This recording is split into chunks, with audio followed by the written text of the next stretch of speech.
Greetings. In this week's Future Trends Forum session recording, we discussed AI literacy, what it means, what frameworks support it, how we can implement this on campuses, and all kinds of issues, both theoretical and practical, around it. Our guests were the wonderful Peter Shea and Brent Anders. The conversation was sparkling, thoughtful, and very useful.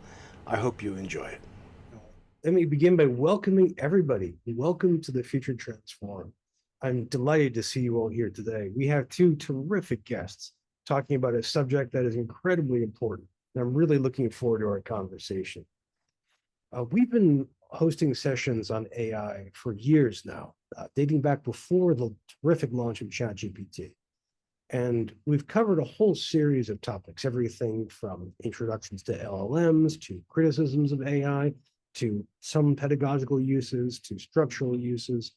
Now, today, we're going to focus on one particular angle, which is increasingly important. We're talking about AI literacy. And this is a subject that I've heard growing across the world. More and more colleges and universities are considering how to implement AI literacy. What basic minima students should have, who should teach this, how it should be supported. This is the subject of today's session. And I'm absolutely delighted to have two great guests. One I want to welcome back is Brent Anders, who is coming to us from pretty late at night in Armenia. Brent, I sent everybody your biography. I keep telling people you are my go-to guru for all things AI literacy. I keep pointing out your books and your videos. I'm so glad that you could make time for us today. Tell us, what are you going to be working on for the next year? Is it all AI literacy? And what forms does that take? Yeah, I mean that's sort of my big mission, right? Is I really see this as an important thing in academia, but as well as the world, in that we all need to have AI literacy.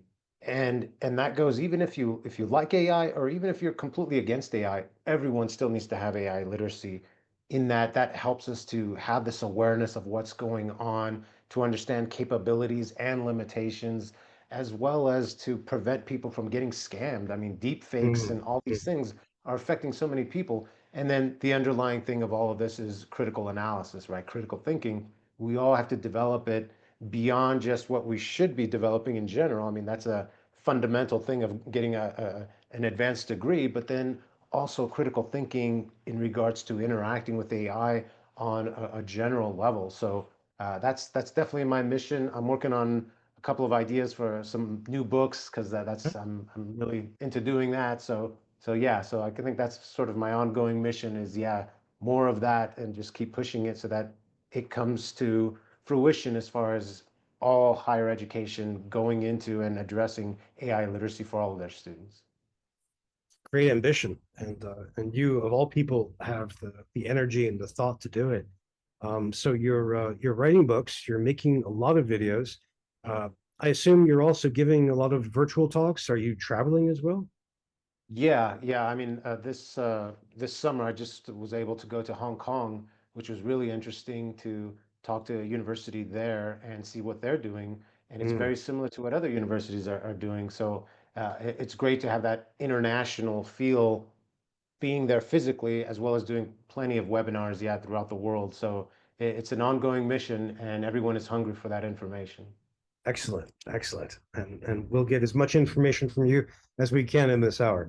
But let me hang on. Let me introduce your colleague here, our good mutual friend Peter Shea, coming to us from Middlesex Community College in the Boston area. Hello, sir. Hello, Where have we found you? Is this your office or? this is my office. Behind me on the wall is a poster of Herbert Simon of Carnegie Mellon, who was a father of both AI and the science of learning. Yes. And so I always find him a very interesting reference point because much of his career was around decision-making systems. And he understood early on the intersection, I think, between artificial intelligence and the science of learning. So again, he's one of my go-to gurus. Excellent, excellent. And Peter, you have so many things going on. Can you give us at least a sketch of what you're going to be working on for the next year? Well, for the past 6 months, my role has been assistant dean for AI integration. which is a role that I made a pitch for at my college, being very forward thinking, agreed to. And I think it's going to become an essential role in pretty much every college at some point.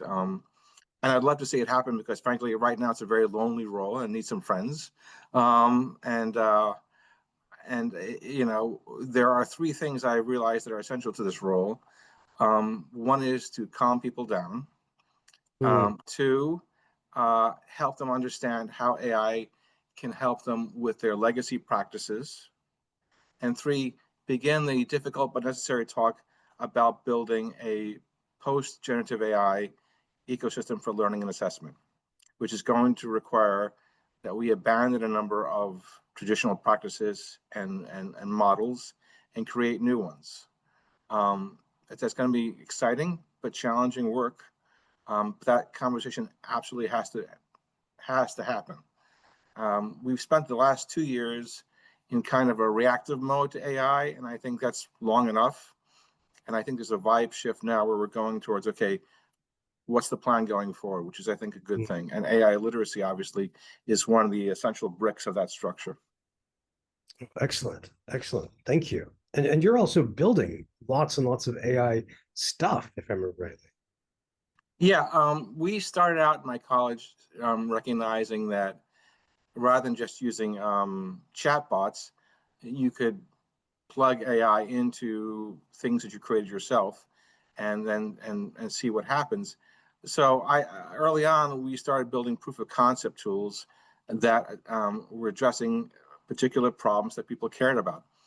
I came to AI in around 2017, not just because of the interest in general technology, but because I had instructional challenges that weren't being solved by human effort.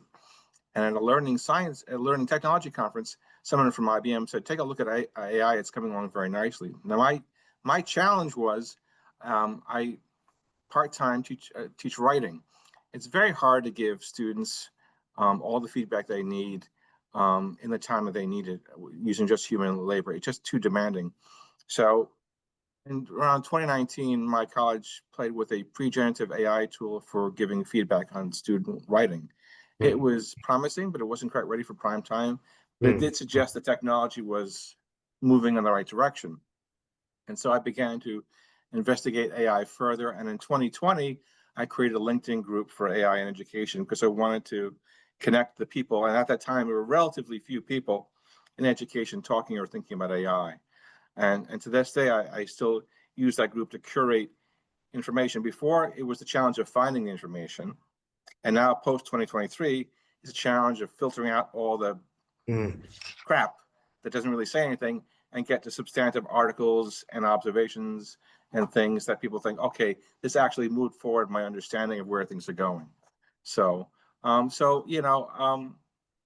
AI literacy obviously plays now that we've stopped being in shock, the next thing to do is figure out what should we be teaching our students about AI. And AI literacy is, I think, the first part of a three-step process that goes from literacy to fluency to agility. So, Literacy to fluency to agility. mm-hmm. Well, I think that gives us a good start right now. And I'm going to put your LinkedIn group in the chat so we can find that.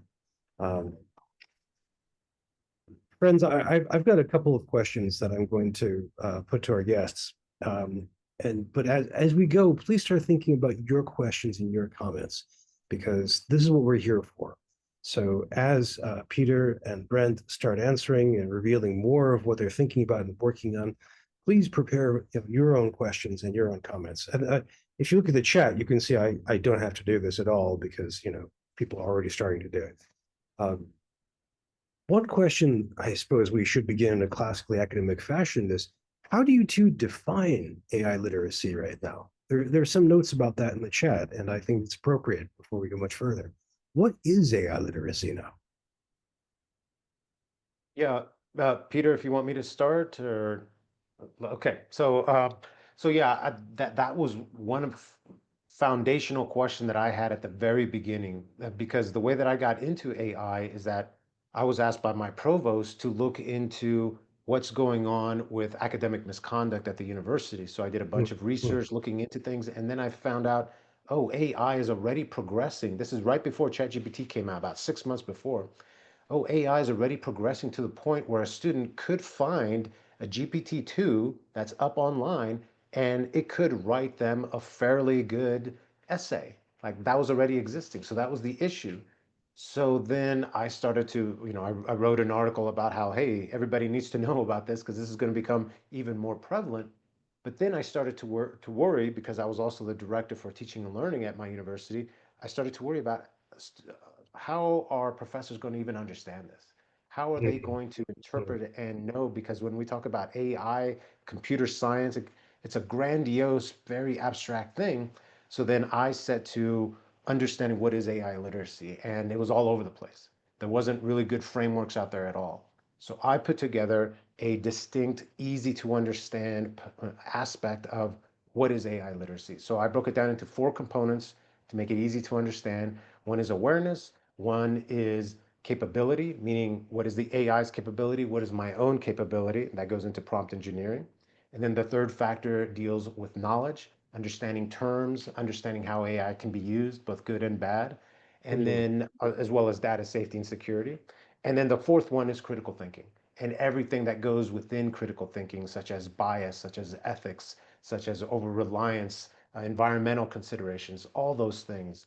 So that is sort of the way that I've put together AI literacy in itself. And then here just recently, maybe a month ago, a few weeks ago actually, I released a framework. So this is the campus framework of AI literacy integration into higher education. I'll put a link in the chat as well. But the idea here is that now it organizes things in a way that can make it so much easier for an institution to then say, oh, okay, this is AI literacy, and this is how we integrate into the curriculum. This is how we develop students. And the big thing that has come is getting people to understand that there are 2 big components here, right? One is AI literacy. That's foundational knowledge that everybody needs about understanding different ideas about AI, using it, prompt engineering, formulas, that type of thing. Everybody needs that, regardless of what you're going into, regardless of who you are. That's one thing. The other component is then AI skills, which is different than AI literacy. AI skills would mean things like, oh, I'm studying to be a lawyer, right? So I need to know about what specific skills do I need with AI to make myself more effective and efficient. Because yes, I can use ChatGPT for some things, but as a lawyer, you're not going to be using just ChatGPT. No, there are dedicated specific AI, specific tools for that lawyer. And it's the same thing for doctors, for chemists. There's specific tools that will help specifically within that field. So I think that's sort of the key aspects as far as how I've organized it in order to make it easy for everyone else to understand and implement. It's a really clear framework. So just to make sure I get this correctly, AI literacy is general, that is global. Right. The AI skills are domain specific. Yes, yes. I mean, there can definitely be some crossover across domains, but Sure. generally that's exactly it. Everyone needs AI literacy, and then you need to develop specific skills in order to help ensure that you'll be the most successful within your field, within your degree. Yeah. So that was really clear. Thank you. Thank you, Brent. Peter, did you want to add anything to that? It's Brent added a very good general definition, and I wouldn't. And there's nothing I could add to it other than to say that, yeah, absolutely correct. That's what literacy is. I and others have defined it, which is an understanding of what AI is, how it works, where its flaws are in perfect technology, how one should use it, how one shouldn't use it, the implications of it ethically and environmentally, just a general foundational understanding of what it is, because anyone who uses such a powerful tool should have some general understanding of what it is and its limitations. And I think that again is the foundational point.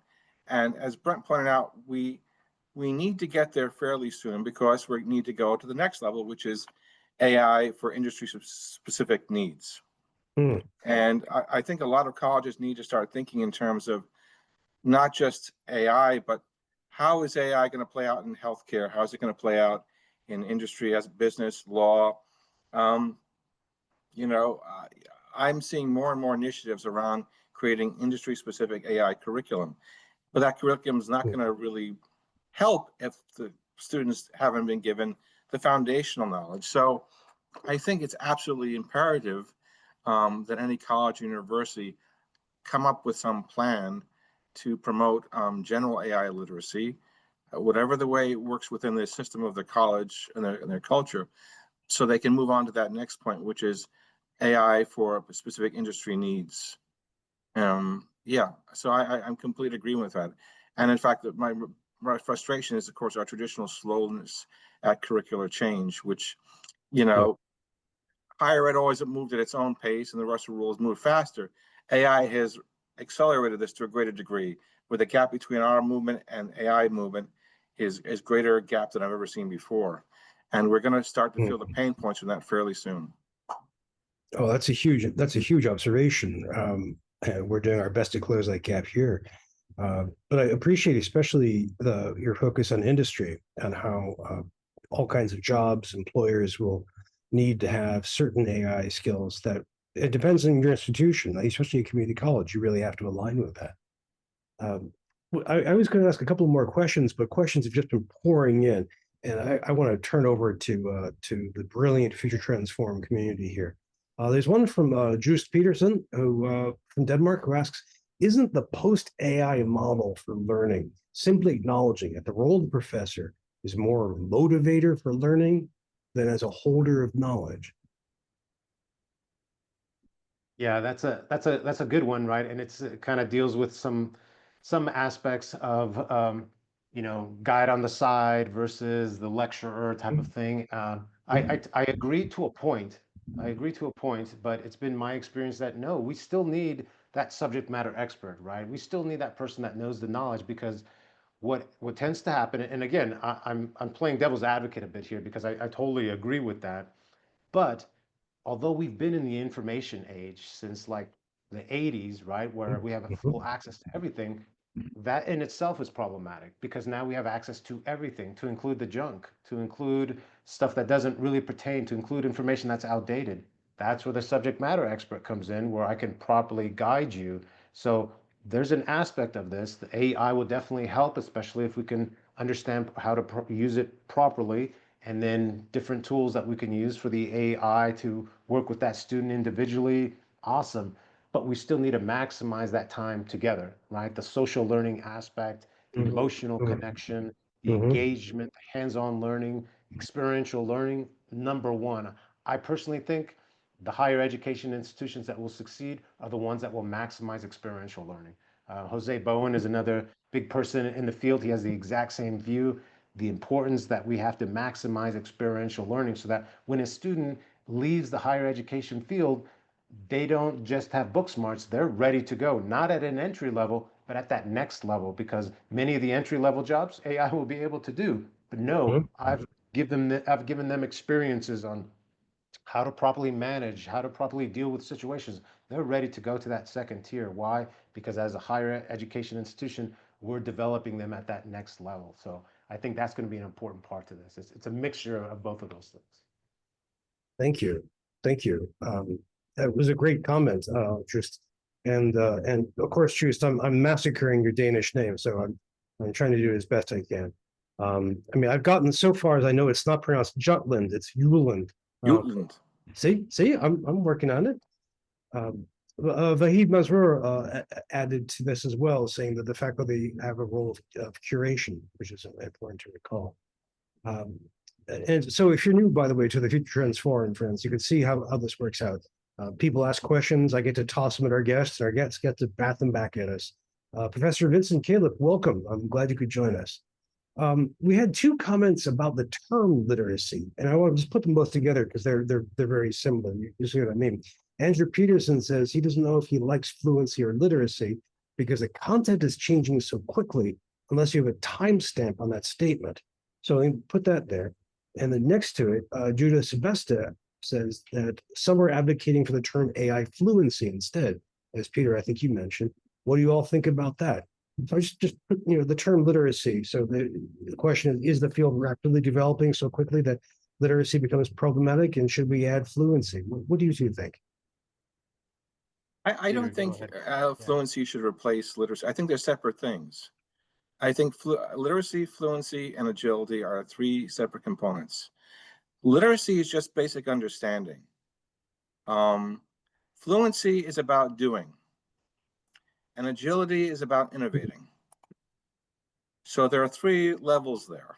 Say that again. Literacy is understanding, Mm-hmm. fluency is doing, Mm-hmm. and agility is innovating. Okay. Okay. So I don't think they need to be replaced. They're necessarily, each is the foundation of the next one.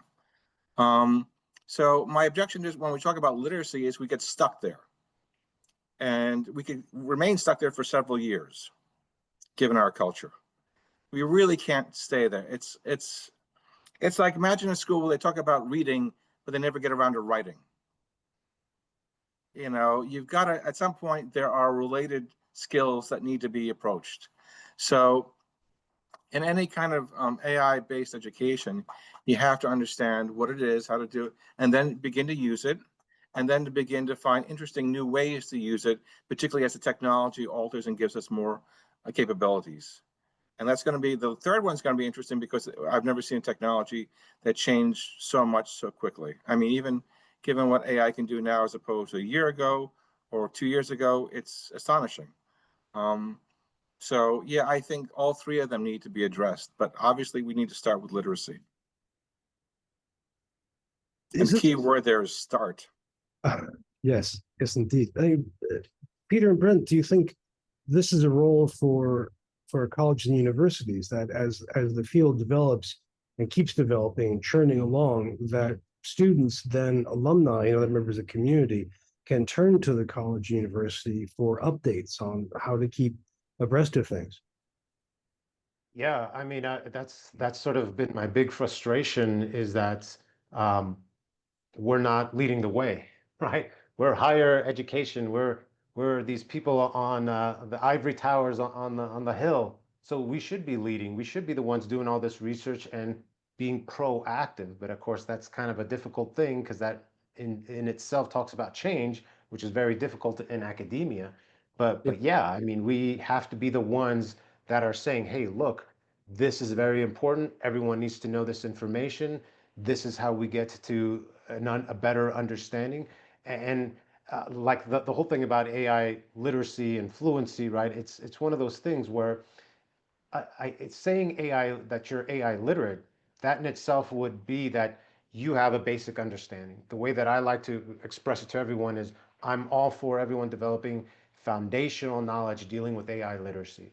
So that Mhm. foundational aspect, if we talk about that foundational knowledge of AI literacy, those components that I talked about, awareness, capability, Mhm. knowledge, critical thinking, that won't go out of style. That won't go like, oh, in a year, we won't need any of that because it's outdated. Nope, you'll always need to have awareness. You'll always need to understand capabilities. You'll Mhm. always need to develop your knowledge and you'll Sure. always need critical thinking.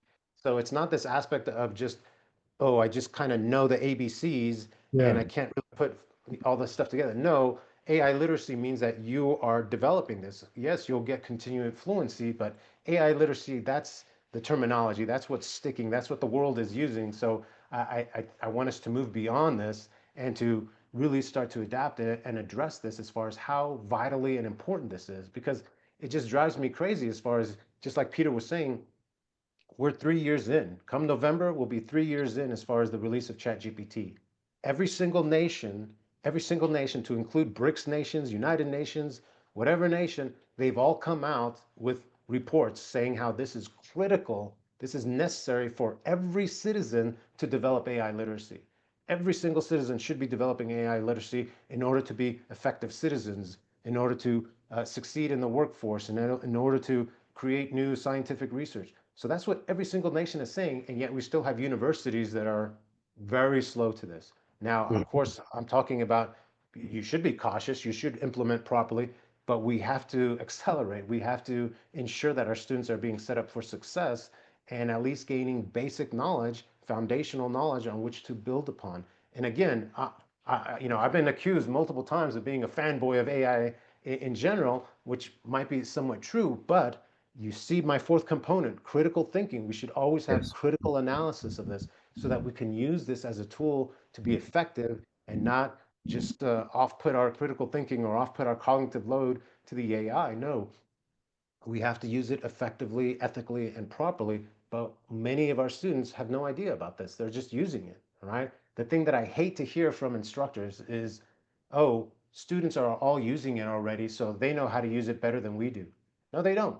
No, they don't. They do not, right? They have been using it, but they're using it ineffectively and they're using it unethically. So Mm. that's where we come in. We have to properly train them, help them to understand, to see the good and the bad, the understanding of the proper balance to avoid over reliance, all these things that has to come from us, but we have to know it first so that we can properly develop our students.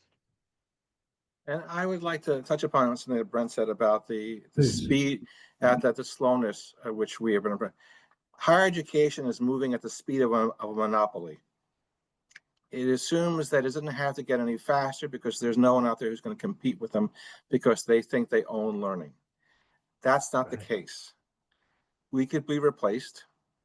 You know, a lot of students go to YouTube to remediate learning that they've failed instruction. We don't capture that data of how many of them go to a tool like YouTube to compensate for failed instruction. But they are learning there are systems out there that are often better than formal instruction. AI now ups the game, and at some point, if we cannot meet this new demand, some other post-secondary organization will emerge, or some informal network will emerge to meet that need. In which case, the question will be asked, why do we still need this old thing called higher education? I mean, we don't own post-secondary learning. We just happen to be the only business in town, you know, and we've mistaken that for some sort of eternal license to be the ones who provide learning. If we don't do it as well, someone else will. So that is an existential challenge to us.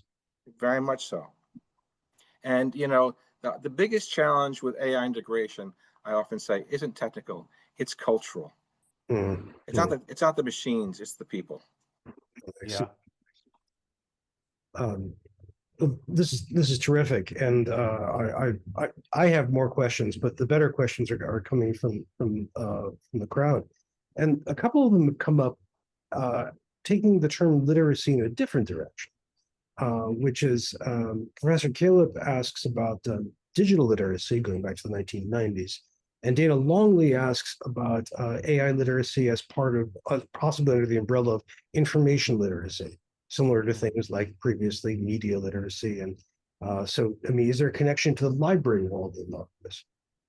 Yeah, totally. I mean, that's the initial research was definitely that way as far as, hey, this is a component of information literacy, falls within digital literacy. It all makes sense as far as an aspect of that. The reason why it's sort of broken out from that a little bit is because it's so important, right? Because it's on everybody's minds and it's everybody's getting bombarded with it. So that's a key thing. And it reminds me in an interesting way. I have one friend of mine who's a philosopher, adamantly against AI. I don't know how we're friends, but he's adamantly against AI in every single way. So we talk, and then he says, one time I mentioned to him that AI will become integrated in word processors, right? Mm-hmm. Microsoft Word already has some aspects of AI. There's going to be more and more. And then he said, oh, boom, gotcha. And I'm like, what are you talking about? He's like, well, if it's going to become part of that, well, then we don't need to teach it at the university because we don't teach word processing, right? We don't have Mm. classes on Mm. Microsoft Word. And then Mm. I said, I told him, I said, are you kidding me? You're only about 5 years younger than me. So I'm 50, by the way, right? He's about 5 years younger than me. And I'm like, are you kidding me? You don't remember that? We totally had classes on word processing. Mm-hmm. We had word processing 101. We had classes on how to use PowerPoint, right? That existed for 10 years at least as soon as it came out because people had no idea how to properly use that as a tool. So in the same way, yeah, for the foreseeable future, this is something that we should definitely be focusing on. But that was just sort of a comparison of what was going on. AI literacy is something much more than just word processing. AI literacy is something that affects everything, right? The way that we engage with information in general, with data, how we put things together, how we think about things, what we do ourselves, what we allow the AI to. So it's something much more grandiose, and it needs to come to the forefront as opposed to an afterthought. Part of the problem is, if you think about it, we're in the same dilemma that the transportation industry had at the beginning of the 20th century. If you were in transportation at the beginning of the 20th century, there's a 90% chance you worked with horses. Oh, yes. And all of a sudden, you've got mechanized travel. And you're like, so where's the horse come into this? And you say, the horse doesn't. Well, they say, well, of course, horse has always been an essential part of travel. There's no way you can meaningfully do travel without a horse. And when we say, well, you don't need the horse anymore, and that triggers people because all their expertise tends to involve horses. I have on my computer a wonderful ad from 1915, posted in the newspaper saying that people should stop rushing to buy cars because, in the end, a horse is a much more reliable form of transportation. And in 1943, I think, the U.S. Army had a very influential periodical called the Cavalry Journal, which published an article saying tanks are useful, but horses are still going to be more valuable over uneven terrain because horses can scavenge for food. And, if you run out of fuel, the tanks are. And it took George Marshall to do a war game, I think, in Alabama to disprove the influence of the horses because so many of the elite generals came up through the cavalry. And so they were attached to keeping the horse model. So we have something like that going on in education.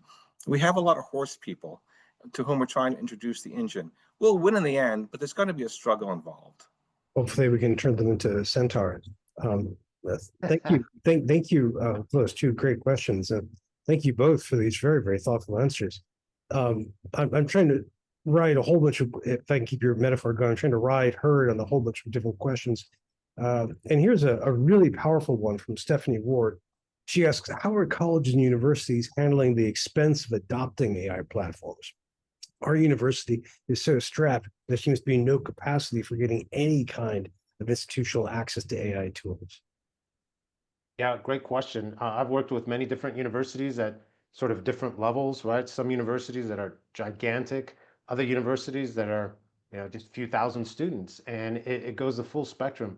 Lots of universities aren't doing anything. They're not buying subscriptions for anything. They're not having walled gardens for anyone. No, it's free ChatGPT, free Grok, free anything that's out there, and that's it. And guess what? A majority of people, that's exactly what they're using. I know several students that I've talked to at universities that they're like, oh yeah, we get a subscription to this walled off version of an AI. I don't like it, so I use this, right? So that's just it. You have different people that prefer different things, so now you have to deal with that. What we're talking about with AI literacy is that goes for everything. That goes for whichever interface you're using, whatever flavor you like of AI, even AI within different applications. You still need to understand foundational knowledge dealing with AI literacy in order to protect yourself, to be ethical, and to be that much more effective with it.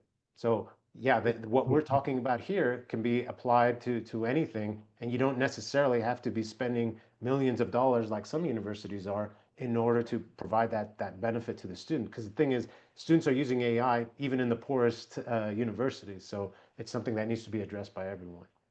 Yeah, I agree. I think the rush to buy licenses for everyone is a mistake. Anything you do with technology in a college or university has to be fiscally sustainable. If I were to turn around my computer and to show a different poster, I have a quote on my wall from Donald Clark that says, innovation isn't innovation if it's not sustainable. So rushing to buy a lot of AI stuff without factoring in the long-term costs is just foolish. At the moment, there are a lot of basic AI tools that students can access for free. And a lot of schools have Google schools or Microsoft schools where they can access basic Gemini or Copilot. I think that's fine. And I think the literacy should precede the investment. You don't want to buy your kid a car and then say in a few months I'm going to get you some driver's license, driving training. I mean, you got to start with the understanding of the technology and how to use it properly and safely, and then move forward in a way that factors in what the costs are going to be. So I agree with it. I think you have to think very carefully about your AI investments.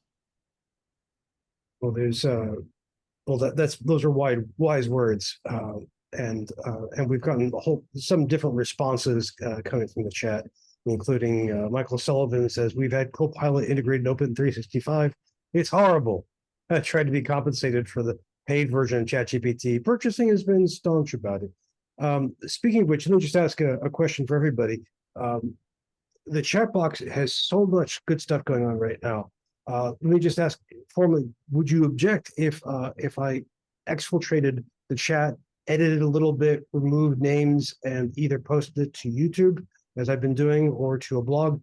Please let me know in the chat. If you don't want me to, just say so. If it's okay, just please let me know by typing it in. We have thanks, Dana. We have a question from our good friend in Maryland, Steve Ehrman. As always, this is a deep, thoughtful, and extraordinarily well-researched question. It says there's an additional direction for addressing AI literacy. Where can specific uses of AI have the greatest benefits on what students learn? Perhaps the most impactful learning activity occurs when students tackle major projects that are meaningful to them. Think service learning, capstone projects, undergraduate research. I'd like to hear you talk about whether or not AI is being used, best practices, in ways that qualitatively widen the variety of projects that novice students can tackle. Do these uses deepen the resulting learning? Right, great question. So I think part of that question itself goes back to the course, right? Am I creating a good course for my students? Let's go very, all the way back to foundational aspects here. And that's exactly what I've tried to do with this book, right? So this is my most recent book, Designing Instruction with Generative AI. And the idea here, this is actually like a blueprint for any business or anything really, as far as understanding, well, how can I use AI to help me with things, right?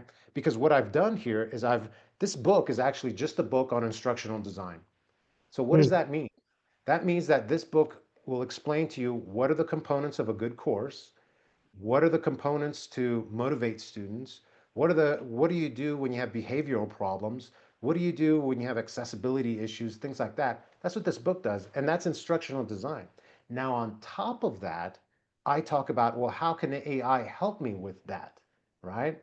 But the big message that I always push is that you won't be able to use AI to the utmost effectiveness if you're not somewhat of a subject matter expert on the topic that you're trying to use it for. Because if you're that subject matter expert, and that's what this book tries to do, tries to help you understand instructional design, well, then now you can ask better questions. Now you can ask it for deeper assistance and formulate that question in a better way to get the best results possible. So in the same way here, when I get to a question as far as like, well, how could I, just the question that you asked, how could I make this instruction that much more meaningful to my students? How could I make my assignment so that it's that much more deep and impactful for long-term learning? Well, this book will give you some ideas, but man, you turn to the AI and give it your specifics, right? You formulate that good prompt. You put in how many students do you have in your course? How much time do you have? What are they specifically? What are their backgrounds? All this stuff. You can be very specific, and then it'll give you idea after idea. And guess what? When you see all that, you can say, no, I don't like any of that. Make it geared more towards this. And then you can continue on that conversation so that you can get the very best thing possible. So I've been teaching for 20 years, right? My PhD is in education, and I try to focus completely on engagement, hands-on type learning. When I go through and apply some of the prompts in here, asking AI for some ideas on how to teach something a little bit differently to make it more impactful, more motivating, I get ideas I've never even thought of before. I like to consider myself an expert, yet AI is coming up with brand new ideas. And the cool thing about it is I'll tell it, give me 7 ideas on how I could do this. it'll give me these 7 ideas. I might not like any of them, but I like a component of idea 3 and a component of idea 5. Now I can say, put those two together. What would that look like? That's the power that comes in being able to use AI for the most advanced things that you can think about dealing with something like teaching students. So again, it's the way that we formulate, the way that we use it to maximize those things as far as engagement, as far as learning, as far as the impact. So there's a lot that can be done that way.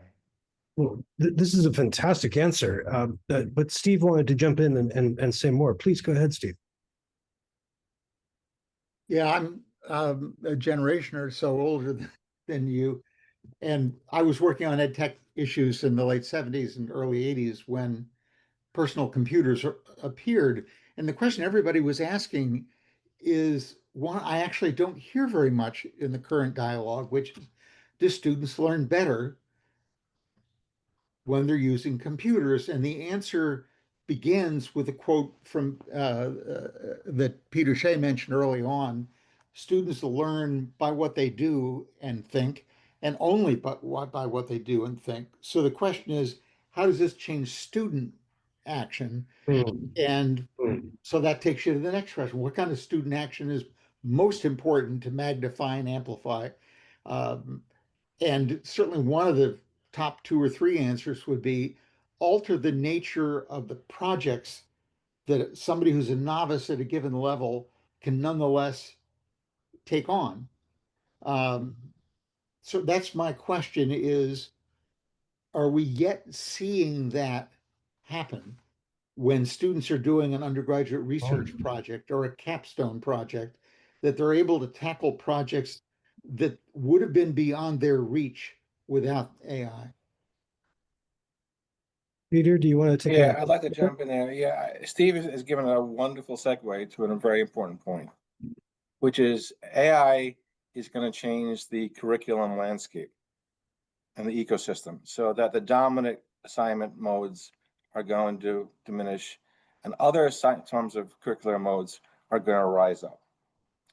And they're going to rise up in ways that give students the kind of cognitive challenges and struggles they need in order to learn something meaningful. For example, I think one of the things in terms of learning that AI is, I think we're going to see a golden age of simulations, educational simulations. Yeah. I think because simulations force people to think in real time and then follow up with more decisions that are a consequence of that. They've always been a uniquely powerful way of learning, but they were very time consuming and often expensive to make. And they didn't fit into our existing model very well. Now, thanks to AI, you can build meaningful simulations relatively quickly, and you can revise them relatively quickly to give students an increasing number of challenges. So I think a curricular revolution is going to be the next stage for many of us. The problem is the attachment to the older ways is going to be so fierce. I mean, as Steve can say from his own experience, having seen the past 40 years of resistance to computer adoption for 50 years, I mean, you know, they struggled with it, they fought it, and they entered into some sort of détente where they introduced it to largely do the things they were doing before.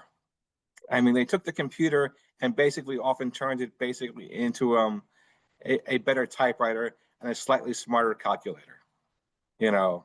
So that's how they but now there's a technology that doesn't require that accommodation because people will use it to learn with or without their permission. They won't, you know, a skilled instructor can do wonders using AI critically with student assignments.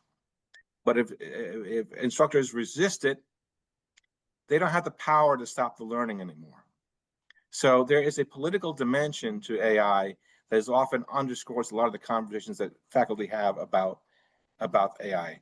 I wrote last year that in many cases, faculty aren't talking about the real, they aren't talking about all the anxieties they have about AI. Some of it's the ethics of AI, certainly, but they're realizing that for the first time, they've been displaced. Well-designed AI tutors, AI resources can, in many instances, be equally, if not more effective as instructional supports for learners. And so basically it has broken an age-old monopoly on the learning systems.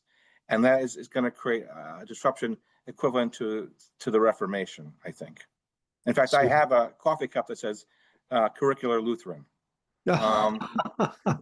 So we're back to another existential threat from you.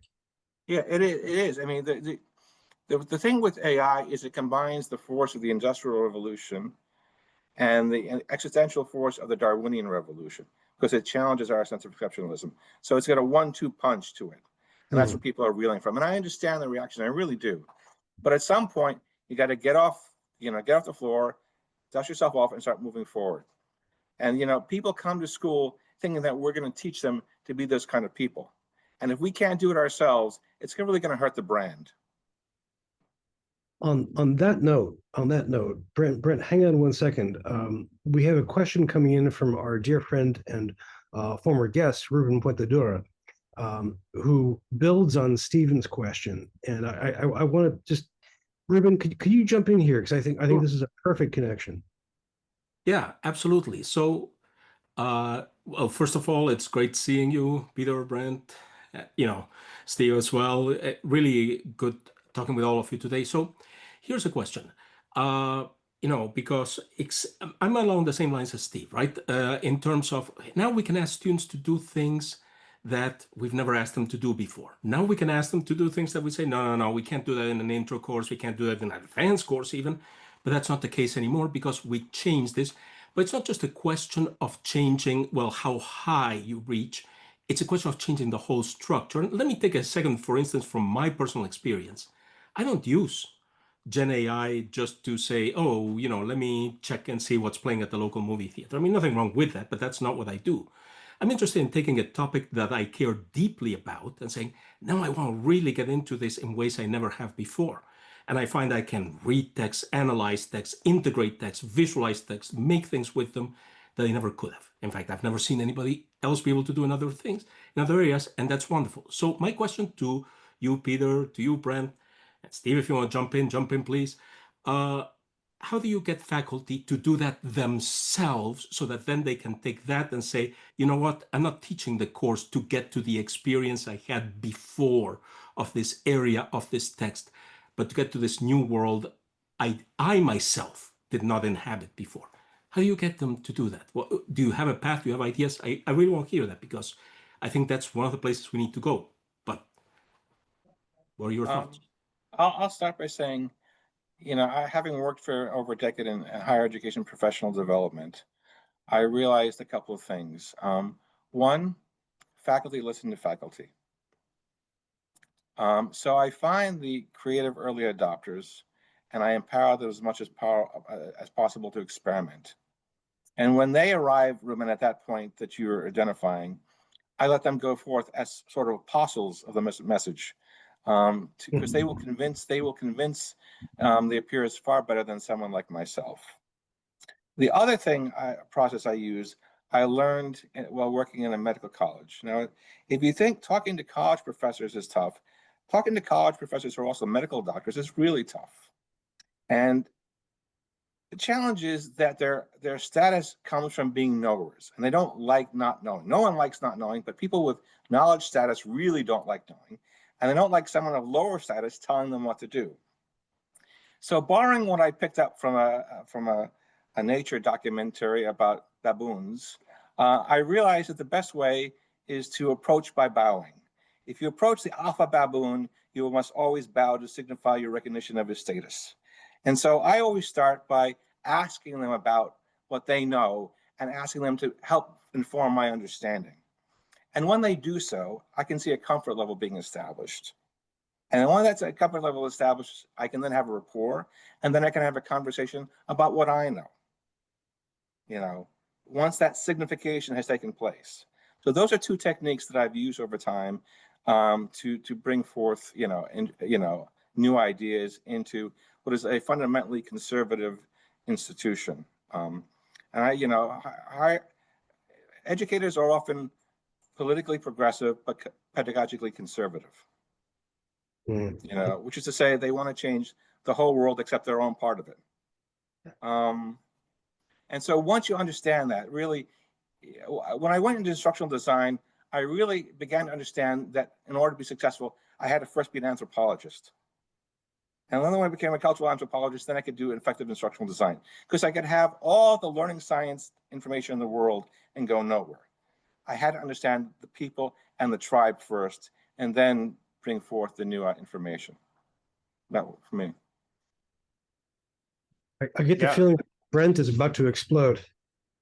No, that's exactly it. I mean, everything that Peter said, 100%. I'm going to bring in some military terminology here, right? I totally agree with that. But in addition, I also think that what we need is a multifaceted approach, right? So as far as technically going and tactically addressing this, it does need to be bottom up as well as top down. And when I say top down, hold your horses. I'm not talking about a president that's, saying, oh, you will do this. I'm giving you an edict. No, I'm not saying that. But what I am saying is that I have literally been at presentations where I've given this talk about AI literacy, and then there's a nice reception afterwards. And then here I am mingling around trying to listen to what people are saying. And I heard this, I actually heard this, where people were talking, instructors, professors, and they're saying, yeah, I've heard about this AI literacy thing, but my dean, my program chair hasn't talked about this. And I haven't heard the president really mention this in the last meeting. Oh yeah, the provost was talking about our strategic plan, and it wasn't mentioned there at all. So I don't know how important this really is.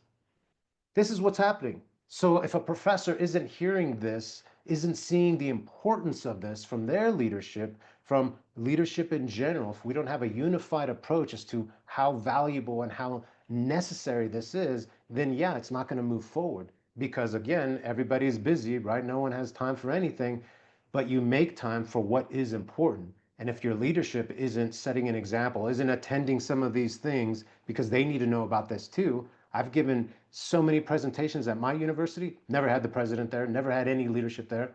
Okay, well, that sends a clear signal as to what's the most important thing, and people pick up on that. So it needs to be sort of a mixture of all these things, having multiple tactics in order to address the real mission overall. Ruben, Stephen, these are great questions. And Brent and Peter, you've done a wonderful job of answering this. You're taking us on through so many different pieces of the higher education ecosystem puzzle. It's tremendous. The only problem is we've only got 3 minutes left to go. And I wanted to weigh in here and take advantage of the mic and ask you a question that points a bit more into the future. And let me ask, what would a college or university look like in a few years, say 3 years, if they really embraced AI literacy? They made it part of the whole program so that everybody, faculty across disciplines, librarians, technologists, admissions, everyone is working on AI literacy as part of this. What does a college or university look like in a few years? As I was saying before, experiential, right? It needs to be maximized to the extreme. So much more experiential learning as far as what a student is actually doing there, less lecturing, more hands-on learning, more memorable events. So using AI, and I'm all for simulations as well. I've integrated that into all the classes that I teach because I see the huge value. And that's the other very interesting part that I want to just take a few seconds on, right? Because we've been talking very much as far as I'm the faculty member, I'm teaching, I'm helping to develop this course.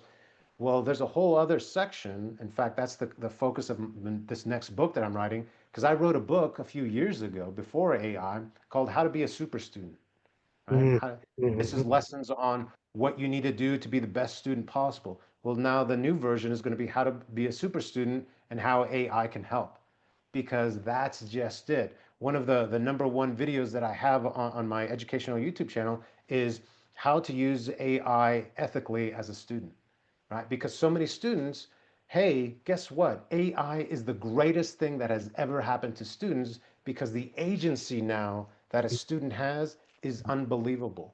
I can go to the AI and it's the smartest individual on earth, basically, and ask it any question and it will help me. It can function as a simulator. It can help me practice. It can help me with all these things. I use the simulation aspect of AI all the time simply to lower my anxiety, right? Because, hey, I'm going to meet a professor who's going to talk Yeah. about this. Hey, can we simulate this? I recently went and talked to a provost from another university, and I was worried about what they were going to talk to me about. So I fed it all to the AI. 75, 85% of the questions that the provost asked me, the AI was asked me. So I was prepared for it. So yeah, there's so much agency now that students have. That's going to be a major aspect moving forward. And I want to add something to what Brent said about, the role of agency. And, I've heard a lot about AI resistance but AI takes away the human touch from learning. It takes away the human touch. In some instances, that's a good thing because an AI won't make a student feel like they're being judged when they ask a question. The fact that it is inhuman is an advantage in many respects because students often shut down when they feel they're going to lose social status by asking a dumb question or looking foolish. They don't have to worry about that with an AI. So I would say the inhuman aspects of AI are going to be of enormous benefit. And to your larger question, Brian, in 3 years, I'd be very surprised to see any university really embrace, because it's such a paradigm shift. It's going to be enormous. The technology will advance, but I think it's going to take about a decade before we see that kind of college where they've really understood how to integrate AI into their establishment. And if they don't, what we're going to see in colleges are like a skunk works, where there's a separate learning unit that is built and just practices with the AI and begins to grow on its own, and at some point may become more potent than the core college. Something like what we saw with Southern New Hampshire University, where they start an online program, and they're free to experiment. They don't have to do too, and it suddenly grows and expands and it scales up, and suddenly begins to overwhelm the traditional model. So I think colleges might wind up incubating a post-generative model within themselves that is slightly apart from the main traditional model. Yeah, we that's a have good point. we have one more session left this calendar year that's not booked, and I'm wondering if we shouldn't make it a workshop exercise on designing a college or university from scratch based on assuming AI. We'll see if we do that. But in the meantime, let me just pause. In the chat, people are saying this should be a 2-hour session. This should be a 5-hour session. I love it. I agree, but we're scheduled for 1 hour, and I need to respect everybody's schedule, especially the schedules of our two very generous guests, Peter Shea, Brent Anders. Thank you both for being just fantastic guests. What are the best ways to keep up with you? Brent, I know your YouTube channel is key for this. Yeah, definitely my YouTube channel. That's where I try to push something out every week as far as a new topic, a new aspect of AI in education, in order to try and spark discussion, in order to see multiple viewpoints, as well as just to inform people, because there's so much stuff that comes out there. So I try to focus that. I'm also on LinkedIn a lot. I try to connect with Peter on there. I'm also on Twitter. I'll put that in the chat as well so people can connect. More than willing to increase my community of inquiry for sure. Excellent. That's very kind of you. And Peter, are you mostly between Facebook and LinkedIn these days? Yeah, I have my Facebook group for instructional designers in education, but a lot of these days I spend in my LinkedIn group for AI in education, just trying to curate quality content for people who are trying to kind of a Reader's Digest for AI, and so people have something to talk about during the day, and that they feel relatively informed of where things are going. Okay. Well, thank you for those connection points, and thank you both for leading us on a glorious hour. Peter, if you could toss the Facebook group into the chat. We had a couple of questions about that before we go. Oh, let me see if I can find it. I'm on my work. Well, I'm on my work computer, and I'm not sure I can. Let's see if I can find it. The Facebook group is for instructional designers, and okay, I found the URL. So let me drop that in. You can also email me. Let me give my thanks to everybody in this great hour conversation for all the questions, thoughts you've given. This has been tremendous. Just to wrap things up, we have sessions scheduled out into February of next year. Just a couple of head notes. We will have the end of December. We will be missing 2 sessions because the sessions fall on Christmas and New Year's, respectively. So we're going to come to a pause a little bit earlier in December. But we have a whole series of topics scheduled out. So please take a look at forum.futureoferducation.us for more. In the meantime, it's autumn here in the Mid-Atlantic. I hope those of you in similar climes are enjoying autumn. I hope everybody working in academia is safe and sound and doing a great job. Thank you all for your attention. Thank you all for your contributions. It's great thinking with you. Please, everyone, take care and be safe. And we'll see you next time online. Bye-bye. Take care, everybody. Bye-bye.